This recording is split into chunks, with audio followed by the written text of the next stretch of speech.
Hi, Pastor Greg here with Bible Bytes. We're going through the book of 1 John. We're in 1 John chapter 4, verse 7.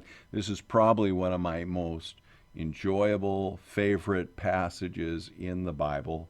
So hang on as we dive in. We're going to try to take a handful of verses and see what happens. Beloved, let us love one another, for love is from God. And whoever loves has been born of God and knows God. Anyone who does not love does not know God, because God is love. In this, the love of God was made manifest among us, that God sent his only Son into the world so that we might live through him. In this is love, not that we have loved God, but that he loved us and sent his Son to be the propitiation for our sins. Beloved, if God so loved us, we also ought to love one another. No one has ever seen God. If we love one another, God abides in us, and his love is perfected in us. So let's dive in. Beloved, let us love one another, for love is from God. In other words, God is the author of love. This is the wonderful word that tells us that it's a love not of the whim, of the feelings, but the love of choice. A love that says, I will do what's in best for you. I will care for you. Even if you don't respond, I will still love you. It's a love of the will, a love of choice.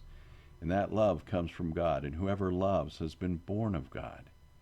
In other words, it's not something we create in us. God creates it. Now, it's not empty sentimentality. It's not emotional feelings. It is a true love born of God. Anyone who does not love does not know God. Why? Because God didn't put the love in you, so you don't belong. Because God is love. God is love. That's who he is. Now, we have a number of people in our world who want to take that and say, well, because he's love, he's okay with me doing this or that and going against what the scriptures say. And that's not true. That's not what love is. Love, as defined by this word, is love that does what is best and right. Not love that is squishy and, oh, whatever you want is fine with me. It's a love that says, I want what's best for you. So it's a different than how it's been defined by our world. In this, the love of God was made manifest among us, that God sent his only Son into the world so that we might live through him. In other words, love was proven by the cross of Jesus Christ. Love was proven by the gift of Jesus Christ. Love is real because of Jesus Christ. He is the ultimate proof of God's love. In this is love. Not that we have loved God, but that he loved us. That's important. Romans 3 teaches us that no one seeks God, that no one says, wow, I just want to go after God today. Our hearts reject him.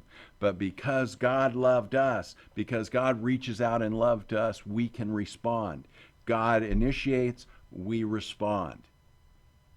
If you take that out, now I know we're going to get into a little thing on, Calvinism versus Arminianism. We're going to lay that aside. We're not talking about that. We're talking about we don't initiate to God. God initiates to us. He loved us first, is what this is saying. And then it says this, and he sent his Son to be the propitiation, that is the satisfaction that takes care of the judgment of God. It means everything's been taken care of. That's what propitiation means. He is the one who takes care of the judgment of God against sin and satisfies it, and then puts to our account the righteousness of God. Beloved, if God so loved us, we also ought to love one another. In other words, I've been so loved. The cross proves he loves me, so I better start loving my brothers and sisters. I have no choice. I have to. How can I be selfish with love if God's already loved me and proven it through his Son, Jesus Christ? No one has ever seen God. If we love one another, God abides or lives with us, and his love is matured or perfected in us. This is something to think about. How you doing on this?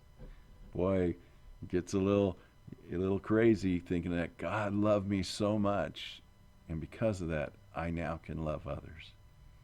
Well, till next time, we'll see you.